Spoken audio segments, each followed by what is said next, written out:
আসসালামু আলাইকুম ভিউয়ার্স, আজকে আমি আপনাদের তৈরি করে দেখাবো ওল দিয়ে ইলিশ মাছ রান্না। ওল সাতক্ষীরা যশোরের দিকে একটি খুবই বিখ্যাত খাবার।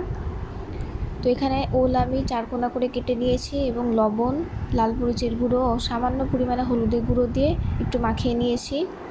ইলিশ মাছ 4 পিস। এখানে আছে শুকনো মশলা, লবণ এবং পেঁয়াজ আছে আধা কাপের একটু বেশি। এখন আমরা একটা প্যানে হাফ কাপ পরিমাণে তেল দিয়ে নিচ্ছি এবং তেলটা হালকা গরম করে নিচ্ছি।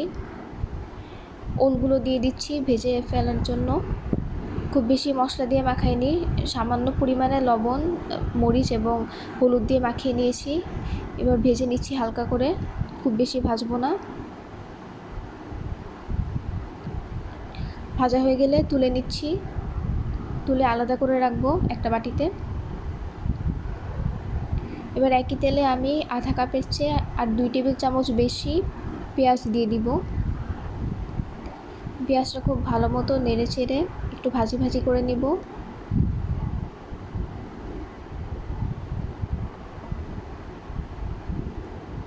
পেঁয়াজটা খুব বেশিক্ষণ ভাজবো না।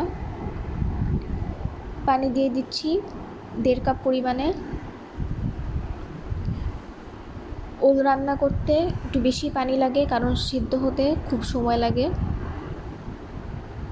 এখন আমি আস্তে আস্তে শুকনো মশলাগুলো দিয়ে দিব। প্রথমে দিলাম 1 চা চামচ লবণ,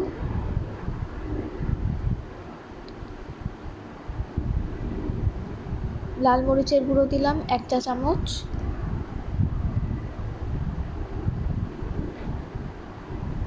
হলুদ দিলাম আধা চা চামচ,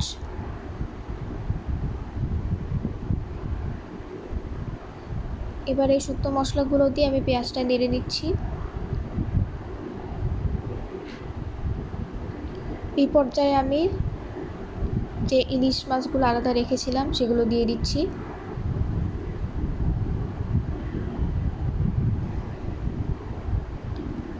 দেখতে পাচ্ছেন ইলিশ মাছের পেটে ডিম আছে। ডিমওয়ালা ইলিশ খেতে খুবই মজা লাগে। এখন আমি ইলিশগুলো সেদ্ধ হওয়া পর্যন্ত ওয়েট করব। ঢাকনা দিয়ে ঢেকে দিচ্ছি এবং সেদ্ধ হওয়া পর্যন্ত ওয়েট করছি। ইলিশ মাছ সেদ্ধ হয়ে গিয়েছে, আলাদা করে তুলে রাখছি। হালকা করে তুলবেন যাতে ভেঙে না যায় মাছগুলো। এবারে একে মশলাতে আমি ওলগুলো দিয়ে দিব।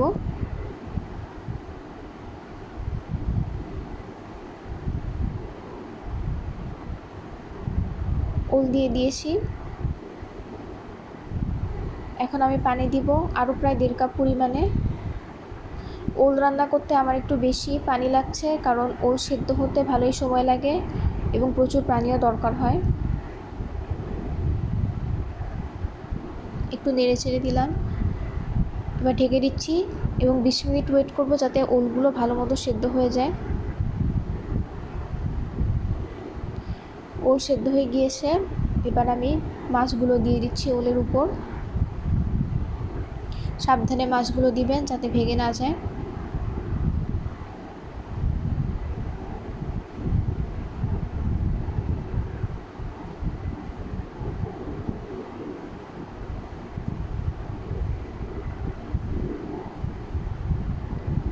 এখন আমি ঢাকনা দিয়ে ঢেকে দিব এবং ওয়েট করব আরও 10 মিনিটের মতো। ওল সিদ্ধ হতে ভালোই সময় লাগে। হয়ে গিয়েছে 10 মিনিট পরে ওলও সেদ্ধ হয়ে গিয়েছে। এবার আমি নামিয়ে ফেলবো। ব্যাস তৈরি হয়ে গেল ইলিশ মাছ দিয়ে ওল রান্না। আপনারা অবশ্যই ট্রাই করে দেখবেন। ধন্যবাদ।